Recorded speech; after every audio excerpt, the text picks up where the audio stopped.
Hello everybody, good morning and welcome to the United Stand. I'm Mark Goldbridge and this is your latest Manchester United transfer news. We're talking a huge call in the transfer window as Manchester United are looking at Sesko and Jackson. I mean, the contrast between this, it's like a date with Margot Robbie or an evening with diarrhea. It really is a huge call for Manchester United, and on one hand you're excited, on the other you're terrified. We're also going to talk a big update around the goalkeeper, one player that looks like they're off the menu. Midfielder, we're linked to a midfielder, but I'm not sure you're going to be happy about this. Outgoings, incomings, and a big week for Manchester United. We're heading on to the tour tomorrow. Can we get more players out? It's also a big deal day because Marcus Rashford is about to complete his move to Barcelona and Bryan Mbeumo will be announced as a new Manchester United player today. The media work is being done and he will be on that plane tomorrow. So it will be today at some point. Will it be 1 o'clock, 2 o'clock, 3 o'clock, rock? We don't know. We'll find out. And a little bit about Gyökeres as well that I've got for you. So get your comments in as usual. Lots to get into. But we're going to start. Oh, and I'm in the Manchester studio, by the way. If people are going, where is he? Well, I'm in the Manchester studio. I've got a little guest for you who's going to come on in a minute. Anyway. Let's get into it. So the first place I want to start off with really is Plettigol. Florian Plettenberg, obviously based in Germany. And the reason I like this update is because he has got good contacts in Germany. And obviously we're going to be talking about Sesko. So he had this to say. He said, there are talks with interested clubs and it is our understanding that Man United are targeting Sesko. He is one of 2 targets to be their new number 9. And the other one is Nicolas Jackson. I cannot close the door to possible Chelsea interest, so let's see what happens in the next 2 or 3 weeks with Sesko. And I think that is realistic. Welcome to the Members Club, by the way, Eshmi Diki, Peter, appreciate that. But yeah, look, I think I don't like this story. I would rather it was Sesko, Moani, Watkins and maybe an audacious bid for Gyökeres. I do not like Nicolas Jackson being in this conversation and he's in it too much. And the reason he's in it is because Man United are considering it. We can't deny it. It doesn't mean it's going to happen, but we can't deny the fact that we're definitely interested because Romano's spoken about it, Plettigol's spoken about it, other journalists and outlets have spoken about it. So we're definitely looking at it and it's concerning.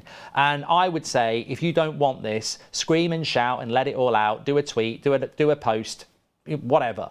Get in the comments. United will monitor it. They're very aware of these sort of things. And it won't necessarily stop them doing it. But I think they need to realise that for a lot of United fans, we're adamantly against this. It's not one of those deals where you go, oh, I might get convinced. Like, we're adamantly against this. And look, I know it upsets people like Rio, who doesn't like the fact that players might not be wanted because it might upset their friends and family, but they're paid handsomely. And we have paid a lot of players over the last 10 years, a lot of money, and they've not delivered. We don't want risks, and we don't want players that have been at other clubs and they don't want them. And that's what Nicolas Jackson represents. Forget anything else. Forget his finishing. Forget whose DMs he slides into. The most important thing about Nicolas Jackson to me is he's a Chelsea player they don't want, that we're going to fund a rival. And the hypocrisy and stupidity of funding Chelsea is amazing when we're meant to be a football club that wants to be where Chelsea are. You can't be where Chelsea are if you give them money for players they don't want so they can buy better players we can't get. We just don't do this. And the thing is, if Nicolas Jackson was Victor Gyökeres and for some reason Chelsea didn't want him, I'd say let's do it. But he's Nicolas Jackson. There are multiple players we could get who are better than him, who are at clubs that I don't mind giving money to. But I don't want to fund Chelsea. And it's interesting what Plettigol says, because he actually says, I can't close the door on Chelsea going for Sesko. So what you're basically saying is, Man United might go for Jackson and then that'll give Chelsea the money to go for Sesko. So I think this is really logical that we do not do this deal. And I think that sometimes we can't change the owners.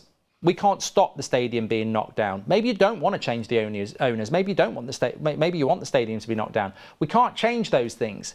But we can be vocal about things and we can be vocal about this. And I think it's an absolute crime that we're looking or being linked to this. United need to shut it down. And also, am I not right in saying that people don't talk about... It's funny when people talk about Nicolas Jackson to Manchester United and they talk about Sesko. And as we understand it, Sesko's price, the price is important. That's where I'm going with this. Get your comments in, of course, I'll read them out. But the interesting thing about Sesko and Nicolas Jackson is that with Sesko, we know the price is around 70 million plus add-ons, right? It's a lot of money, but contextually, Liverpool have just paid 78 for Ekitike. Gyökeres is going to go for about 60. Benjamin Sesko is in a different scenario where he's a bit younger, and Leipzig have seen what Wirtz have gone for. It's very relevant what Ekitike has gone for Frankfurt, because Ekitike is around the same age as Sesko and he plays in the same league and it's a Bundesliga team. So you can't compare Gyökeres' deal or Osman's deal to Sesko's deal. You've got to look at Ekitike, and Ekitike has gone for 78. So if you can do the Sesko deal for 70, it makes sense. So I haven't got a problem with that fee. We probably can't afford it, and I'll talk about that in a moment. But no one talks about the price for Nicolas Jackson. Most people don't want him. Most people are terrified of it. But I think the people who want him don't actually figure out the price. AC Milan were looking at him a couple of weeks ago and Chelsea wanted 100 million. I heard somebody on social media last night go, for 30 million, I think Nicolas Jackson's worth a punt. Where have you pulled 30 million from? Your backside? Shove it back. It's not 30 million. Chelsea aren't going to let Nicolas Jackson go for 30 million. I don't know what they paid for him, but they will want more than what they paid for him. Now, if anyone can tell me in the chat what they paid for him, I'd appreciate that. But they're going to want big money. Big money. Ryan is always in the chat. He's a Chelsea fan. Ryan, you're doing Chelsea's work here. You're not his agent. He says, Nicolas Jackson loves champers. 50 million, please, Sir Jim. Loving the 10 a.m. studio show, Mark, says Nick B. And looking good, Mark. Champers. Love that. There we go. Ryan's up on the chat. This is what we can do in the studio. We can put it up on there. So, yeah, I don't know what Chelsea actually paid for him. Let me have a look if we've got anybody in the chat telling us this. But it is worth considering that they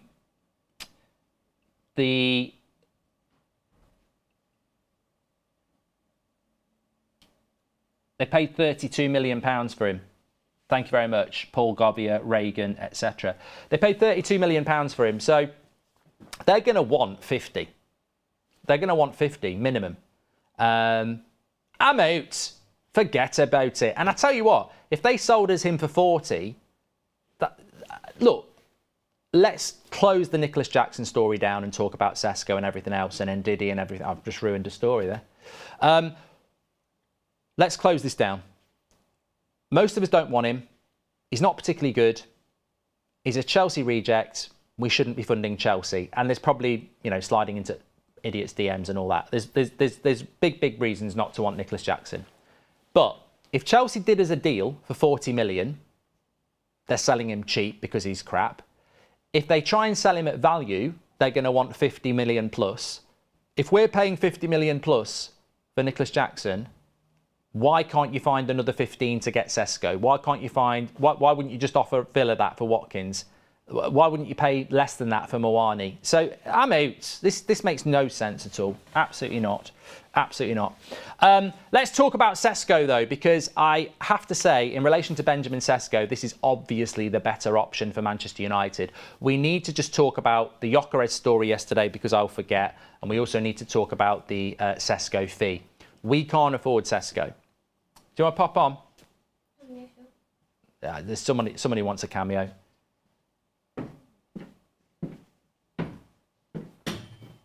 You're not actually in it. You have to come behind me, mate.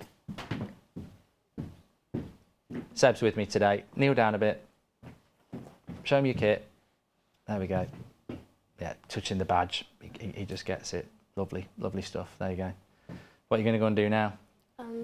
Probably sit down. All right, okay.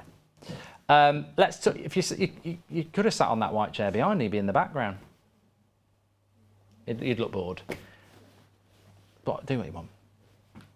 Anyway, so with Sesko, the price for Sesko is around £70 million, and we can't afford it. We can't afford it. So what we've got to do is No, don't worry. He's not truant. You're not going to get me in trouble. It's the holidays now. With Sesko, we're going to have to fund this by sales, and I would imagine Garnacho is key.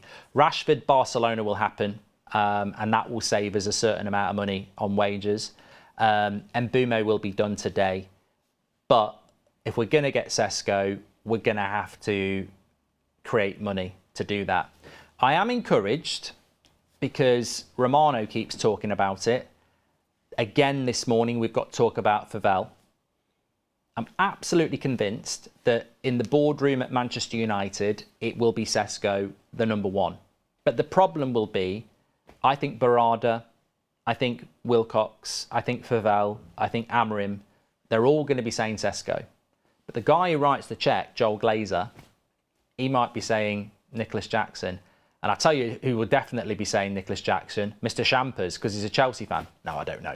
But financially, it might just not be doable with Sesko, and that's when it becomes a problem for us. So we have to bear that in mind. I think it's obvious. Anybody's going to go Sesko over Nicolas Jackson, but it's going to come down to finances and whether we can do it. Now, interestingly, what I was told last night, because... great 8 o'clock show again last night, of course. But what I was told last night was obviously we had something from the the Rashford story yesterday about it not being true. So I was like, well, what's this Gyökeres story? And what I was told is that Amorim wants Gyökeres. He's always wanted Gyökeres. Why wouldn't you want Gyökeres? Amorim wants a striker. 100% he wants Gyökeres. He's worked with him. He's a brilliant player. He suits his system. Amorim wants Gyökeres. Delap's off the table. Osman's off the table. Of course he wants Gyökeres. But Gyökeres wants Arsenal. Now, if Man United find the money to go for Sesko, or if they've got 50 million to go for Jackson, of course they'd offer 60 million for Gyökeres. But Gyökeres is lying on a beach in Mallorca and he wants Arsenal. So in relation to the brief from Sporting, Man United haven't put a bid in. Man United haven't done anything.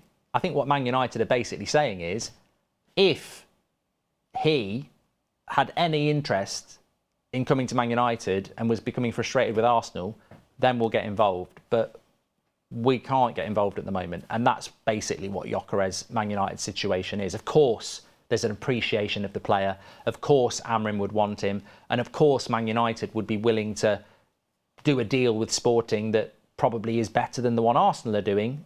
But the player would have to say he wants to come to Man United, and he's not at the moment. So that's where we are with that. So it's going to come down to money still. And I think that's why this week's really big, because we don't do a lot of deals when we're on tour, and a lot of the players we're trying to buy are on tour. So I think there is time. I think that the striker situation is not going to get resolved in the next 2 days.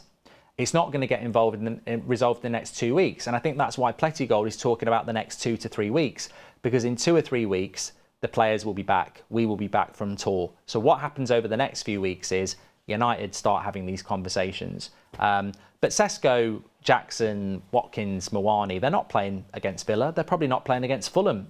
They might not even play against Burnley. This is Agate time. This is Amrabat time. This is Casemiro and Anthony time. This is back end of the window on a key signing again, because we can't get these deals done quickly now. We still need to sell to buy, and we're still very slow. So I think regardless of what striker you want, who you hope it's going to be, it's very obvious it's going to take a bit of time for United to do it. So we'll just have to wait and see what happens. I just hope over the next coming hours and days, it becomes apparent who we're in concrete talks with, because Liverpool are all in on Ekitike and maybe Isak. Arsenal are all in on Gyökeres. Man City are not looking at a striker. Chelsea, I think, would have to sell Jackson to get a striker, but then they've got Delap and Pedro. So from a Premier League point of view, I think we're probably it's strange because we finished 15th, but we're probably the most attractive Premier League club for a striker now, even though we're not in Europe. Even though we finished 15th, I think we would be, if there's a player that wants to come to the Premier League, I think we are in a good position. So let's see what happens with that. Given the time left, loan and buy option is the best there. David Benson says, if it's between Sesko and Jackson and we can't do Sesko because of price, I'd rather just go with what we've got and revisit in January. I agree. I completely agree. Given the time left, loan plus buy option, says Tech, is the best option. And Ethan Brownie with a super chat says, we should trust our scouts. Sesko on the radar for 12 months. Pricey, yes, but could be very transformative. It will rely on player sales. Thank you very much, says, that's from Ethan. Tom Best says, Manchester United are getting ready for the Championship. Glazers out. And Red Devil Girl says, Sesko's sloppy passing worries me. He's in the developing category again, and we need instant impact. Watkins should be number one. As long as it's not Jackson, I think we can all sleep easy on that one. But look, there are other things that need to be done. In the goalkeeper situation, something I thought was going to happen that then wasn't going to happen looks like it's going to happen. Costa of Porto is now heavily linked to Manchester City. They're looking to move Ortega and Ederson and bring in Trafford and Costa. So big money from one of those top four clubs being spent again. And it looks like, well, Costa's off the table for us anyway. But I think there is a running theme in this transfer window. United are financially restricted, and Amorim is not getting plan A. And I think Amorim plan A's would have been Kenda, would have been Gyökeres, would have been Højlund, would have been Costa. And he's going to not get these players because they're literally going to rivals, aren't they? So Lammens, as we spoke about last night, looks like being a good option for Manchester United. I'm pretty sure he was on the thumbnail last night and I never even spoke about him. Did I speak about him on the show last night? I don't think I did. That just reminded me. I don't think I actually spoke about him. So, Belgian goalkeeper, Royal Antwerp, isn't it? Early 20s. Romano was talking about him yesterday. £18 million. I just think go and get this deal done. Again, I don't think there's many people in Europe that can offer him what we can offer him. There aren't really any clubs in the Premier League that have a pathway to the first team. Maybe Villa, if they were to sell Martinez, but that gives us time. If Lammens comes to Manchester United, he is a young goalkeeper with the potential to be top class, who will go into that Manchester United side as an instant competitor for a goalkeeper that nobody really rates. He could be Man United's number one goalkeeper in the next 12 months. 17 million's not bad. If he's well scouted, as somebody just said there, this could be a great option for everybody. So keep your eye on that one. I think Amorim would love Costa. I think some of you would love Emi Martinez. But in the circumstances, quantity is probably more important than quality, in the sense that we do need a goalkeeper, we do need a striker, and ideally we would need a midfielder as well. So keep your eye on Lammens, because it is being mentioned by the key players like Fabrizio Romano, etc. So hopefully that something can happen with that. Any truth in Forest's interest in Sancho, says Ghost92. I don't think the source was very good on that, no. Rory says Lammens 81.5% save percentage versus Onana's 69%. Look, I'm sort of conflicted on this. What would you rather do? Would you rather go for an Emi Martinez who's experienced, you know, he's 32, 33, or would you go for someone who's 10 years younger and clearly isn't in it as experienced, will need a bit of patience, but could end up being a top-class goalkeeper in the next 2 years and being our goalkeeper for the next 5 to 10? I've always been on board with the latter, because Onana's not going. If Onana had gone to Saudi, I think you'd go for Costa or Emi Martinez. But because Onana won't go, I think Lammens makes most sense, because Onana's not going to go anywhere. So Lammens comes in, we will be patient with him. He is going to be cheaper, and we can build that potential out. So that's where I would be comfortable going with, if I'm being completely honest on that one. On the midfield, by the way, I completely missed this weekend, and it is worth mentioning. Let me just bring it back. Where was it? It was Ben Jacobs, wasn't it? Basically, Ben Jacobs saying that Ndidi is still a consideration for Manchester United, and he would be available for around 10 million. But interestingly, this is the first time I've really noticed this. Ebola, which is a Portuguese outlet, and I don't trust Portuguese outlets. However, you never know, they could be right. They're saying that Manchester United are eyeing a transfer for Sporting midfielder Højlund. Danish midfielder, obviously played under Eric Ten Hag, obviously played under Ruben Amorim at Sporting, and if I'm being completely honest with you, I'm very, very surprised, as I've said before, why we haven't signed any player from Sporting in the past. But I don't see how we afford. I'm just having a quick look if there's anything about the fee. I mean, I'm pretty sure he's got an £80 million release clause, but I don't know. I don't know how you afford that. I don't know how you afford that. I mean, I'd love it, but I don't know how you actually afford doing that. To me, it makes very little sense. Apparently, Amas and Morehouse both set for loans this summer, which I think is good for them. Rashford is in Barcelona to compete his loan move for €30 million.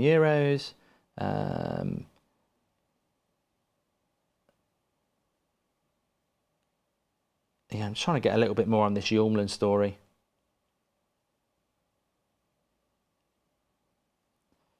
I can't see a fee. I'm pretty sure he had an 85 million release clause, but I guess we'll have to wait and see about that one. Yeah, let's see. I mean, of course, I would take him. I think the midfield is interesting. I mean, look, on that story from Ben Jacobs about Ndidi, I've got to be honest. I know he's not 38, and it feels like he is. I think he's 28. Ndidi was a player 4 years ago who you thought was going to be Kante. Ndidi was a player 4 years ago that you thought was going to be like, you know, one of the best midfielders in Europe.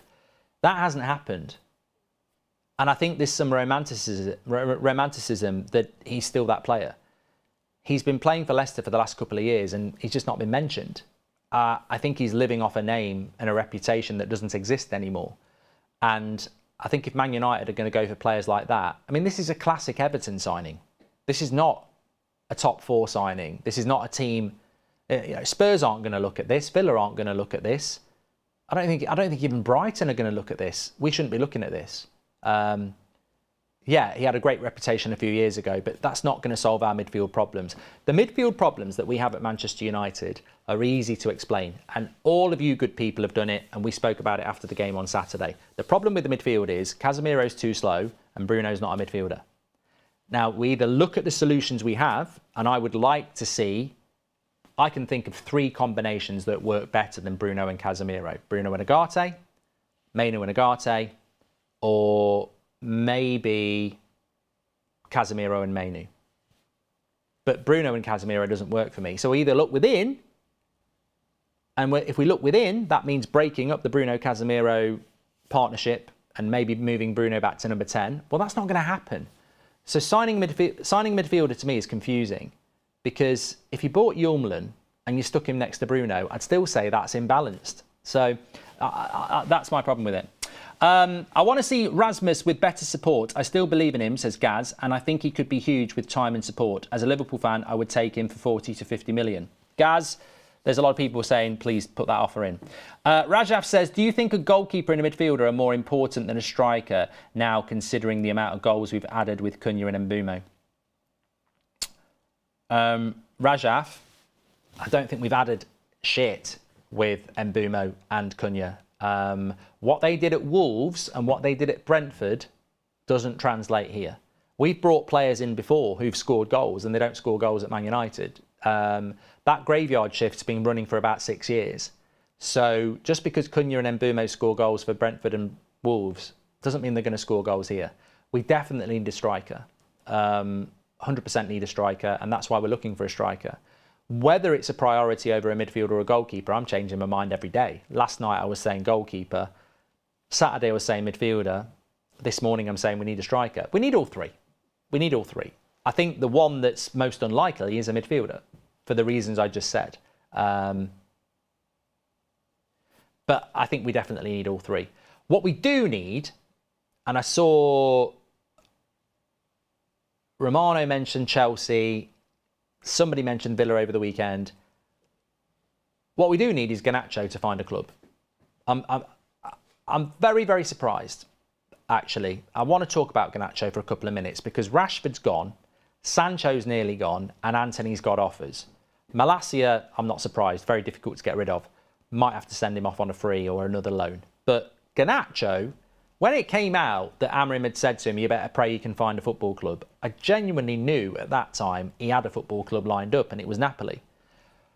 His reluctance to go to Italy and stay in the Premier League was naive, because Amorim was obviously onto something, because the interest from Premier League clubs isn't there at the level we want. Now, Garnacho will say, well, they are interested, but you've also got to acknowledge that Aston Villa, Tottenham, Chelsea, they're looking at Garnacho at a much, much cheaper price than you're thinking or I'm thinking. They're looking at 35 million quid.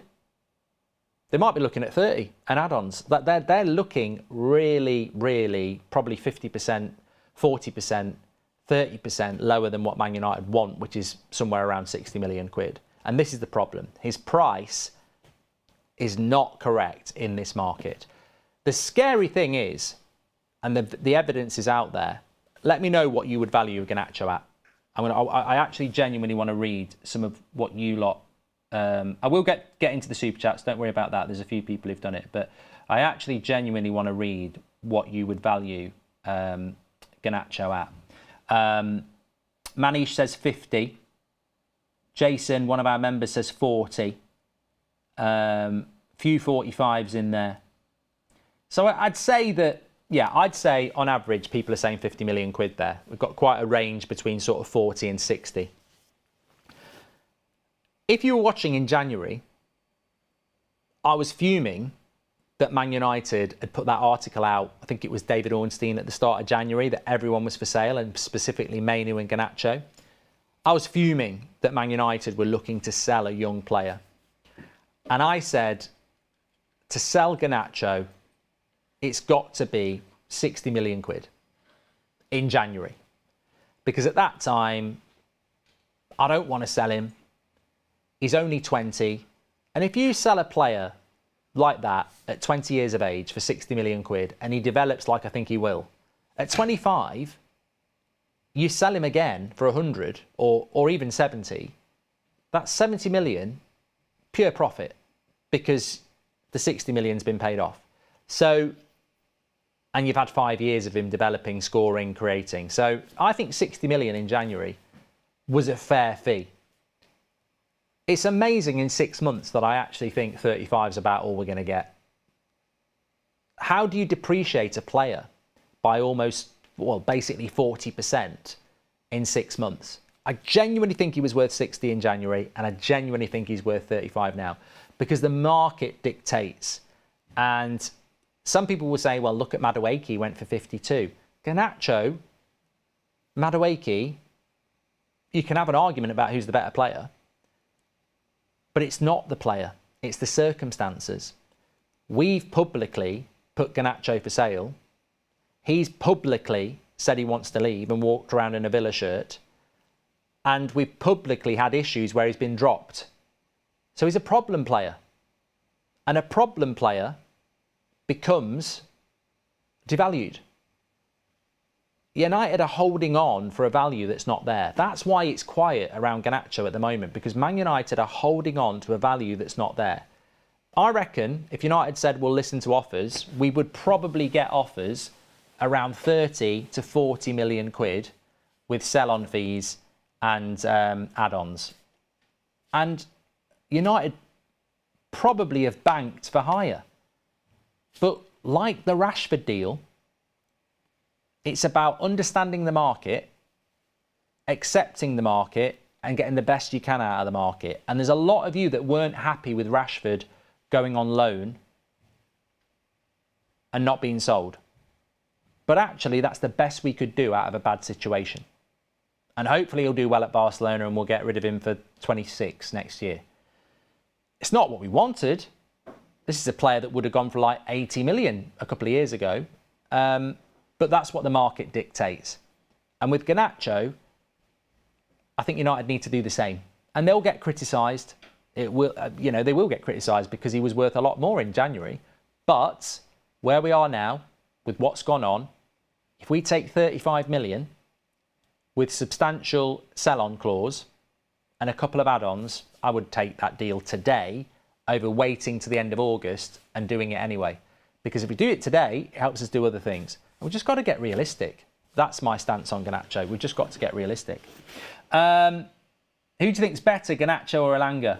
I think we'd all take Elanga at Man United at the moment over Garnacho because of. But I think Garnacho's got the better talent. I certainly do agree with that.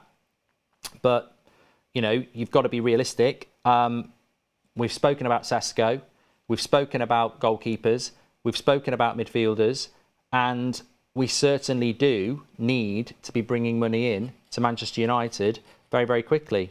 And if we don't, then it's going to hinder us in doing deals. Let me just sort this out. I'm going to put my live chat on my phone because it's bending down's causing me problems. Marlow says, we have a midfield problem, not a striker problem. Højlund is not to blame. The amount and the quality of chances he was given last season was abysmal. Even Erling Haaland would struggle. I mean, I do agree with you to a certain extent on that one.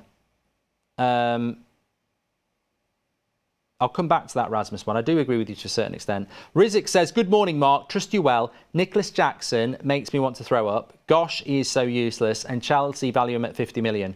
Garnacho 12 months ago, 90 million. Now 48 million. There we go. And Mojo's in the house. We should be making more signings and good ones. Our net spend is 0 at the moment, says Mojo. I don't know how you figured that one out. How's our net spend 0 when we've bought 2 players? Lots of people agreeing with Marlow, though. Yanni says 7 Premier League matches, Rasmus had 0 shots. So Marlow's basically saying we have a midfield problem, not a striker problem. Rasmus is not to blame. The amount and quality of chances he was given last season was abysmal. Even Erling Haaland would struggle to score goals. I actually do obviously agree with that because I've always felt that there's a player in Rasmus and I would love it if he succeeded at Man United even now. However, I think it's a great point by Marlow, and I think Amorim could have looked at Rasmus and said, I'm going to build better chances around him and I'm going to make him a better striker, and he's my striker. And he could have done that, and maybe that's what Marlow's talking about. But we also can't dismiss the fact that if the manager says that's not the striker for me, then he must be given a striker that he wants. It's the same as somebody saying, I think Onana could be a good goalkeeper, or I think Bruno can work in the midfield. Like, what we think is relevant, but what the manager thinks is the be-all and end-all. So I'm detecting Amorim doesn't want to do that with Rasmus and wants another striker and would like to move Rasmus on. That's what I'm detecting from the training ground. If Amorim comes out and says, that's not what I'm doing, I'm going to work with Rasmus, then I'm happy. But if Amorim says, I want to replace Rasmus and bring a striker in, then we have to support that. It's the same as Bruno in the midfield. Like, he decided not to take 100 million from Al Hilal, and we have to hope he was right. I don't want to be right about Bruno in the midfield. I want to be wrong. I don't want to be right about Onana messing us up if he plays every game this season. I want to be wrong. And I don't want to be right about the striker situation. I want Amorim to be right on these. So whilst I agree with you, Marlow, that look, there was times last season that Xerxes and Rasmus, I mean, I can pull it out again later, but that's what she said. But the point is, I did it a few times last year. Shots per game. You look at people like Haaland, it's over 3. You look at Ollie Watkins, it's over 2.5. For Rasmus and Xerxes, it was like 1.2 shots per game. That's not service. People talk about movement, link-up play, but it's not service. And that has to change. And I think it will change. I think when you bring people like Cunha and Mbeumo in, and you remove people like Rashford and Antony and Garnacho, who are selfish, in a Man United shirt, they're selfish. They're not creators, they're shooters. So there will be better service into the striker, whether it's Xerxes, Rasmus or a new one. But Amrin must be given what he wants. Otherwise, there's very little point, in my opinion. He must be given what he wants. 20,000 watching. You're absolute legends this morning. I hope you're enjoying the show. Get your comments in and we'll go through some of those as well. What are you expecting today? What I'm expecting today is... I can't figure out why that won't move down.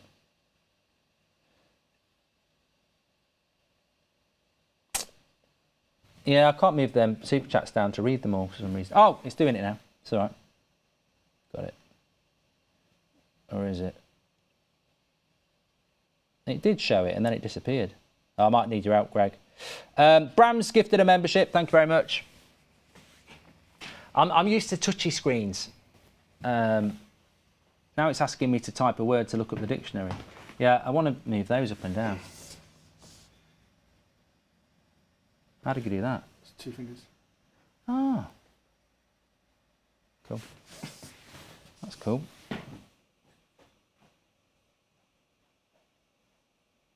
Oh, yeah, we're cooking now. Oh, I'm still messing it up. This is what happens when you're a... Right, let's go back to the start. I've got some super chats to go through here.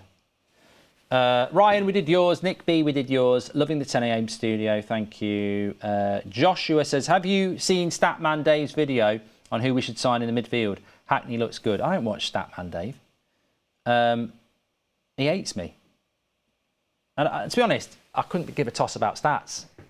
Let's get down the local park and play football and then talk about it. Let's not get a computer out and have a wank. Nedim says he's going to the AFCON. Stev says, considering Chelsea were interested in Garnacho, it'll probably be 40 plus Garnacho is just trash at finishing, good pressing and positioning. Look, Nicolas Jackson works hard. I think we all know that, but we need quality. You're telling me we can't raise 70 million? Absolute bullshit, says I'm Kenny. Regarding Ekatike's fee, says Kevin, just take note of PSG's sell-on clause. Without that, he would have gone for a lower fee, says Kevin. Given the time left, loan plus buy option is the best, most likely for Sesko if we go for him, says Tech. Do you think we'll get a goalkeeper by the end of the window? Feel sorry for Amrim not getting back. It's been some amazing shows lately. I've absolutely loved them. They have been great, Daniel. I do think he'll get a goalkeeper. I think Lammens is looking like the best option at the moment.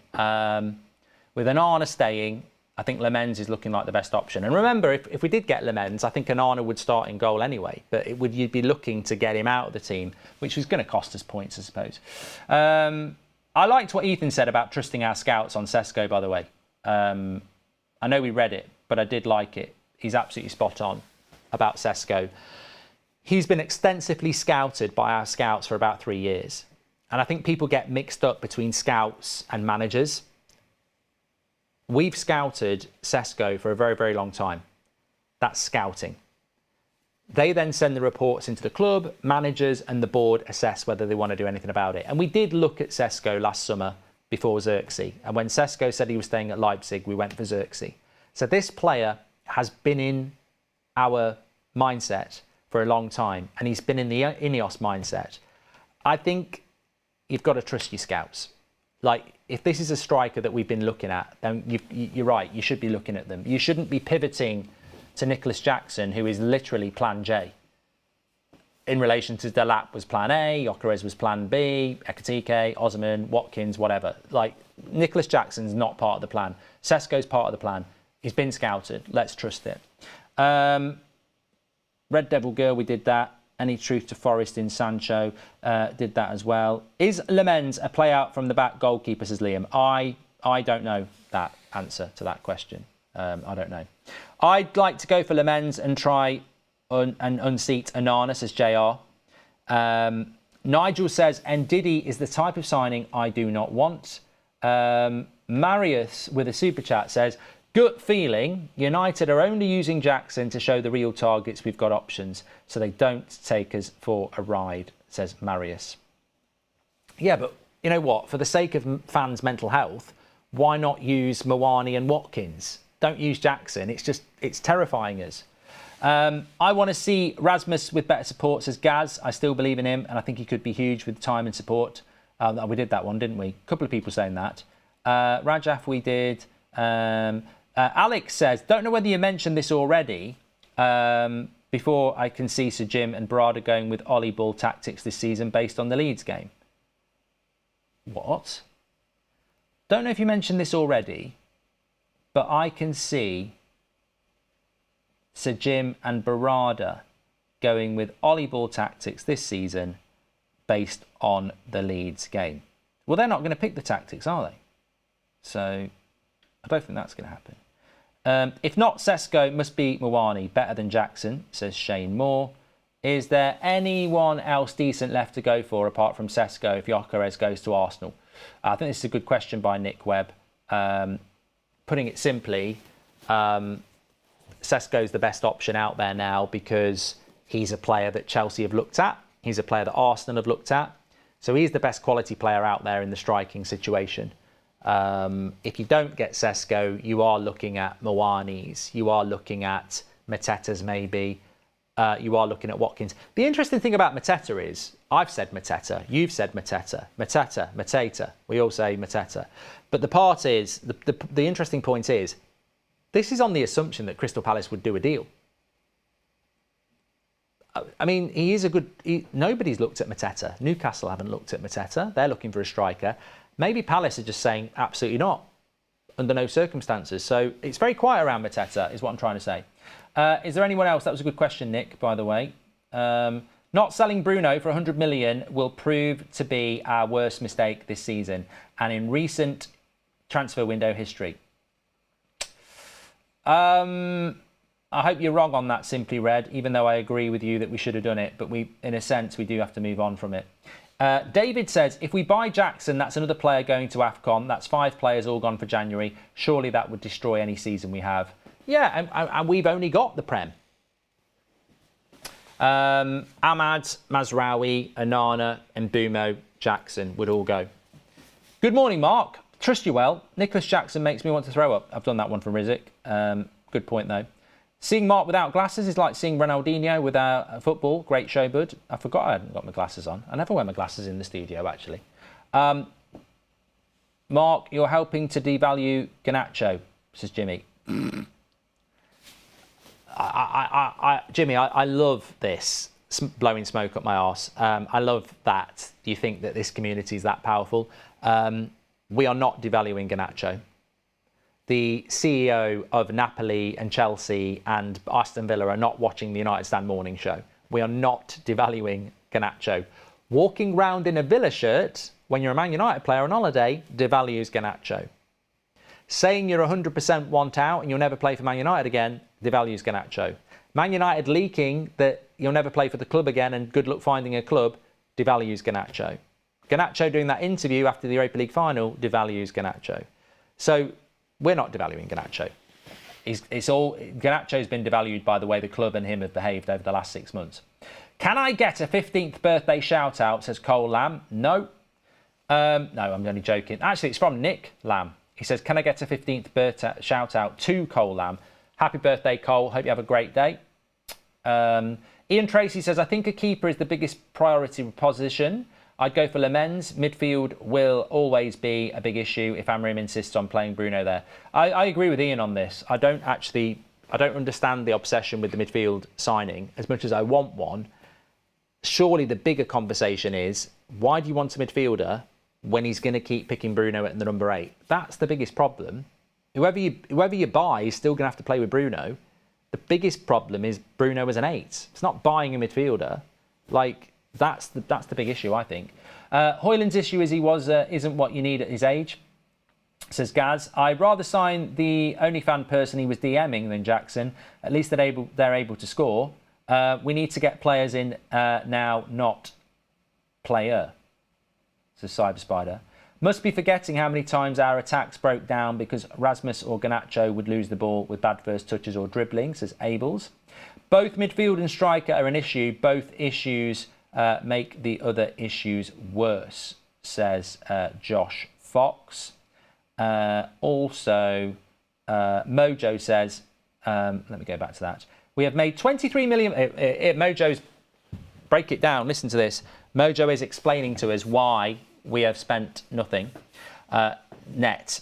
We have made 23 million from sell-on clauses, saved 50 million on Rashford wages, that's 38 million, and first instalments on Cunha and Mbeumo is approximately 36 million.